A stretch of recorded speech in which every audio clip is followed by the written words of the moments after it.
In today's video, I'm going to talk about how to serve Node.js applications using crontab and also pm2.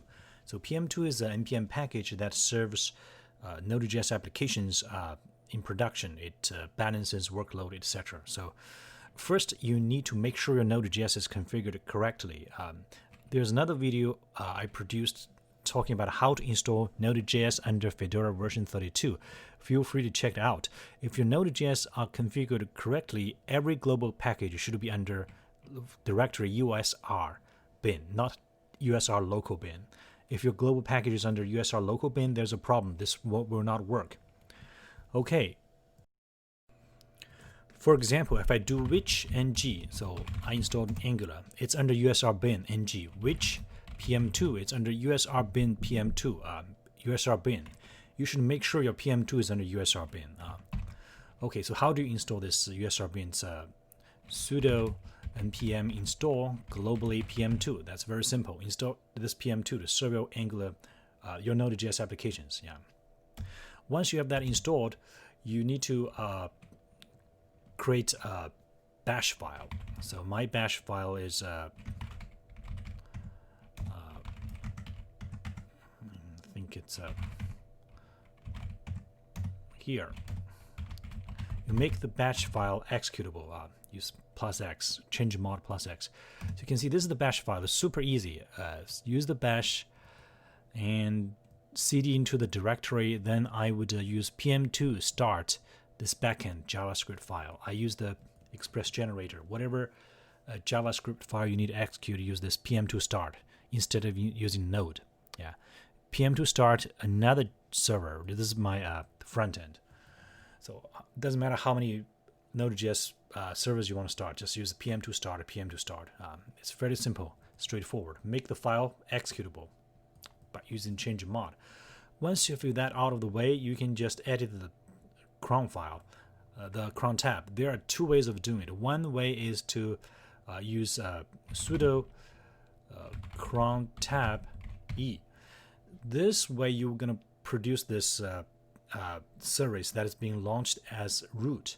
So, and the syntax is slightly different from a different way. The different way is you go to cd etc and the cron cd etc, and then you can just edit sudo vim crontab.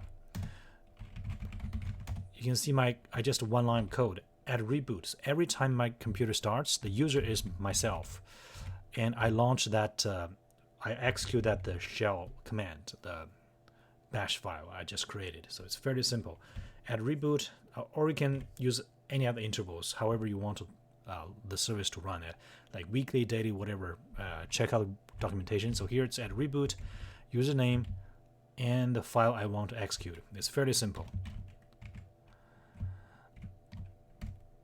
If you use the other approach, so instead of launching that application as me as a user, you want to launch the application as root, you just sudo crontab e, and you can do exactly the same thing, except instead of at boot user, you just omit the user. At boot, at reboot, and then the file name. That's enough. You do not have to write any username because you're running this guy as root. So if you use the sudo crontab e approach to run the process as root, you will find the files that lives in this var spool, this directory. You should be able to see a cd cron, and there's a file called root. Because I didn't create that root file, I exited before I can write anything, so there's under this folder is empty. But if you use the root approach, you will create a file under this var spool cron directory. It's called root.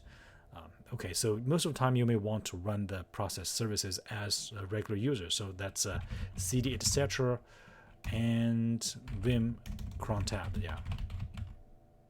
So this file is the most likely one you're going to use.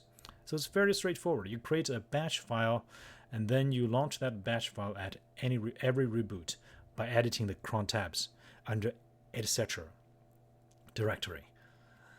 Remember, as I mentioned earlier, make sure your pm2 is installed under the usr bin, not a usr local bin. Okay, you can see it's fairly simple. Thank you.